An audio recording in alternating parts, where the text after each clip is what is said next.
बैसाख के महीने में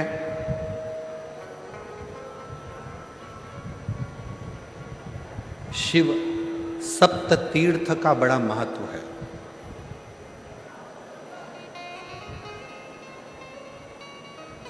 जिस नारी को 30 साल हो गए हों, बच्चे नहीं हों, 35 साल हो गए हों, संतान नहीं हो, 25 साल हो गए, 20 साल हो गए, संतान का सुख ना हो, और डॉक्टर ने कह दिया कि कोई बहुत बड़ी बीमारी किसी व्यक्ति को है, रोग बड़ा है, बीमारी बड़ी है,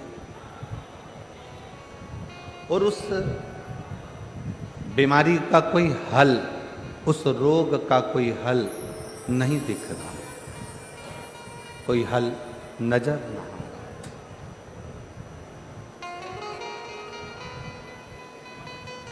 कोई हल दिख ना रहा। तो बैसाख महीने में शिव सप्त तीर्थ का एक अनुष्ठान अपने जीवन में जरूर करें। मट्टी के पात्र में जल भरना और मट्टी के पात्र में जल भरकर प्रतिदिन रोज 7 दिन का ये नियम होता है सप्त तीर्थ का। सप्त तीर्थ बस विराम जो है उसका प्रदोष के दिन होना चाहिए। और बैसाख के महीने में जब आप सप्त तीर्थ का अनुष्ठान करें, 1 घड़ा जल का रोज भरें प्रतिदिन, और 1 बेलपत्र, 1 शमी पत्र उस घड़े के नजदीक में कोई पात्र में अवश्य रखें।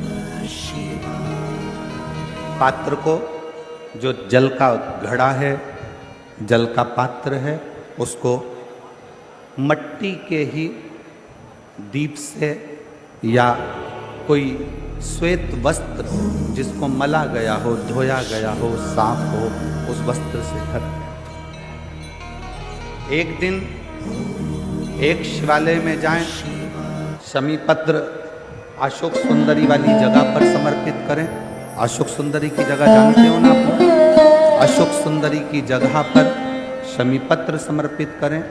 बेलपत्र जहां आप खड़े हैं उधर से डंडी का भाग आपकी ओर हो, और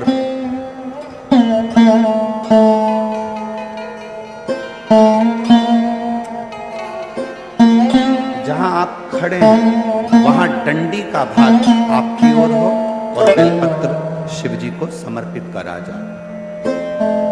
फिर जो मट्टी के पात्र में जल है तो भगवान शंकर को अपनी कामना कर कर शिव जी को समर्पित। संतान के लिए कर रहे हो तो वहीं से जल को एक कटोरी में, एक पात्र में झेल लीजिए। उस जल का आधा भाग नंदी के पास बैठकर आप ग्रहण कर लो, आधा भाग अपने पति को देना प्रारंभ करो। कोई रोग के लिए कर रहे हो, किसी बीमारी के लिए कर रहे हो, तो वो जल आप अपने घर की देहली में प्रवेश करने के पहले अपने मुख में उसको ग्रहण कर लो। एक दिन में एक शिवालय, दूसरे दिन दूसरा शिवालय, तीसरे दिन तीसरा शिवालय।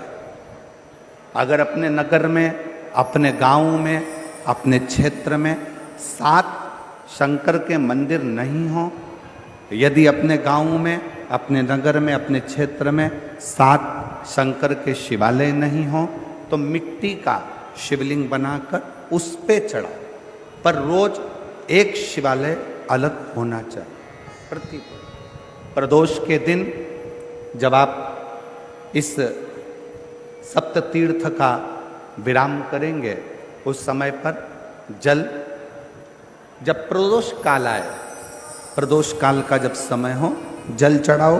सुबेरे, पर प्रदोष काल का जब समय हो उस जल का पान उस प्रदोष काल में कर ले।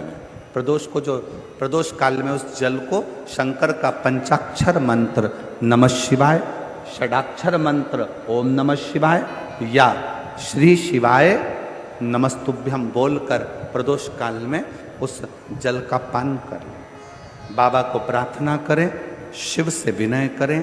ये नियम केवल बैसाख के महीने में होता है, इसको बाकी के महीने में नहीं किया जाता है। इसको बाकी के महीने में नहीं करते, केवल बैसाख।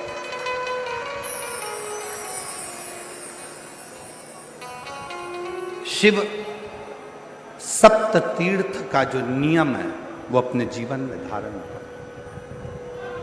और हम तो कहेंगे शिव महापुराण की कथा श्रवण करने वाले प्रत्येक बेटा बेटी से,